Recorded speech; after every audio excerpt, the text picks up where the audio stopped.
Yes, thanks a lot, Tinker.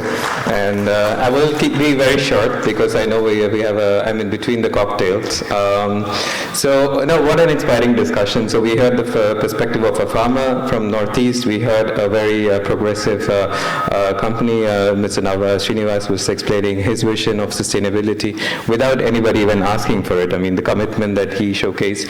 And Kunkraiwat also highlighting the efforts that happen in Thailand. So this, in essence, is what RSPO is all about. We always think a sustainability certification is a tick in the box.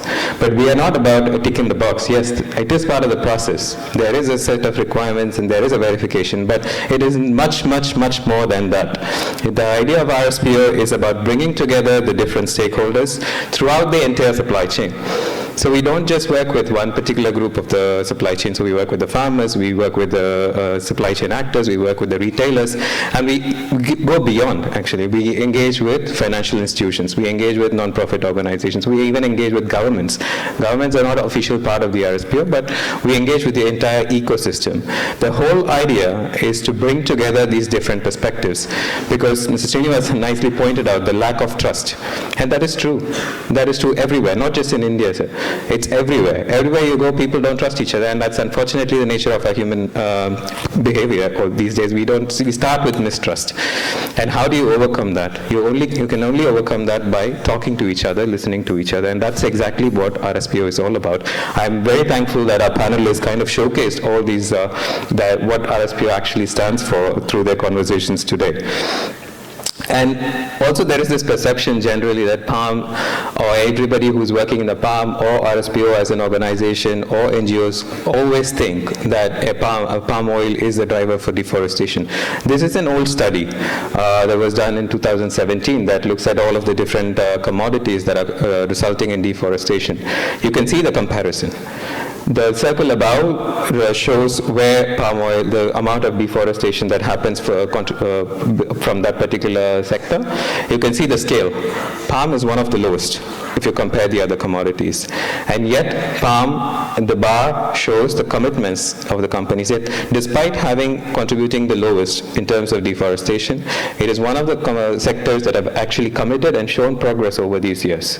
So that is something, I think, as a sector, anybody who's working on palm in this space, anywhere, should be proud of, because it is a sector that has shown how change can happen when people come together and be committed to what they're talking about. And even the recent studies, what we've seen in the last couple of years in Indonesia, the deforestation rates have gone down.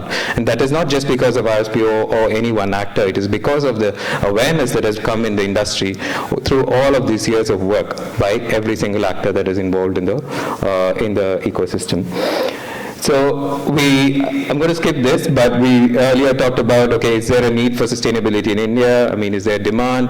Yes, somebody, Mr. Akhil, I think, highlighted this morning about the food processing sector. And what we see is one of the reports from BCG published by FICCI shows that there is an increasing demand in processed food in India, and palm plays a significant role in that. And how does that matter to sustainability? Because we see the graph there shows that if the number of products that have been launched in the market with an eco-label has increased tremendously over the last years. So there is that increasing awareness when you're thinking about processed foods in India, and there are more and more consumers interested in ethical or environmentally responsible products. So that is a business opportunity for any front runner, any leaders in the sector that is already thinking about sustainability or working on sustainability. So that is a market business case for you. And Kunkraiwat and they also highlighted the business case. There are many reasons that he highlighted about certification, but you don't need necessarily certification, but anything on sustainability, there is a business case, and certification is one of the tools that helps you to get into that market or capitalize on that market opportunity that is there. Again, often we hear there's no demand, there's no interest from the consumers, or there's no engagement from the government. But again, yet again, some studies have shown that more and more consumers are asking for sustainable products, and there are more and more governments involved, because every government, you name it, has made some sort of commitment at the COP. across different sectors. Some commitments are for energy, some are for agriculture. So there have been increasing focus on governments on the environmental and social practices, and we see due diligence legislation coming up in Europe, corporate due diligence happening, no deforestation regulation in the US. So it is not a far-fetched future that we are looking at, even in the Asian countries, that there might be some sort of regulation. There have been some regulations, even in the SEBI has mandated that the top 1,000 companies that are listed have to declare their ESG performance over the years. So it is not something that we're looking out in the far future, it's actually happening. So as an industry, if it is an imperative that you are prepared for whatever is coming. So there are consumers, which gives you a business opportunity, and also certification helps you in addressing the regulatory risks that you will be exposed to in the future. Last but not least, so what we do in India, we are a global organization, but we have a presence in India. We've just started working for the last couple of years. We had one person working on RSPO for the last few years, but now we have capacity. So we're slowly starting to engage with the industry and the farmers. So thanks to Mr. Srinivas's leadership, so we are working with the farmers who are supplying to him to understand what sustainability means from an Indian perspective. So working with him has enlightened us. Working with Srinivasji and the group of farmers, we've learned so much in that process about what sustainability is and what practices are already embedded in here. So at the end of the pilot project, we hope to take those learnings, and as I was saying earlier, that it's something that we need to take to the government. It is beyond me to get the government to do something on these regulations, but we would continue to engage and make recommendations from our experiences, not just in India, but also globally. So we have about 150 plus companies that have operations in India and that are already buying and sourcing sustainable palm oil within India. So just a snapshot where we are now in terms of sustainable palm oil. So we've been talking about it. So approximately this is just data from that is declared by our members to us on an annual basis.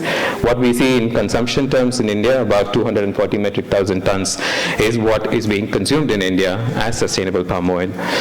So that is the current state where we are, but where we can be, and that is in terms of our members. If all of the RSPO members, because a lot of our members represent a big chunk of the palm oil trade. You name it, you name whichever company, they are the biggest players in the sector, they're all members of RSPO, and you have the power to change. And if all our members who are members of RSPO, all the companies implement and start sourcing sustainable palm oil, we will reach 1.55 million metric tons of sustainable palm oil in India. And there's still a long way to go. So the total consumption of India is still a long journey, so 8.34 million. So we still have a long road to cover, and we look forward to working with everybody in this room, and those who are not in the room, those who are here earlier, the government representatives, the financial sector, to work with everybody to make that business case for sustainability. So with that, I'd like to thank you for your attention, and also I would like to give a special thanks to Mr. Kingman, who's traveled almost like 12 to 13 hours just to be here with us to share his experience. And truly, many thanks for the effort that you've put in to travel all the way to share your perspectives, because as Inka was saying, often we don't get to hear from the farmers who are actually implementing a lot of these practices, and we are very grateful for you to be here. Once again, thanks a lot, everybody, and thanks a lot to the panel for your insightful thoughts. Thank you.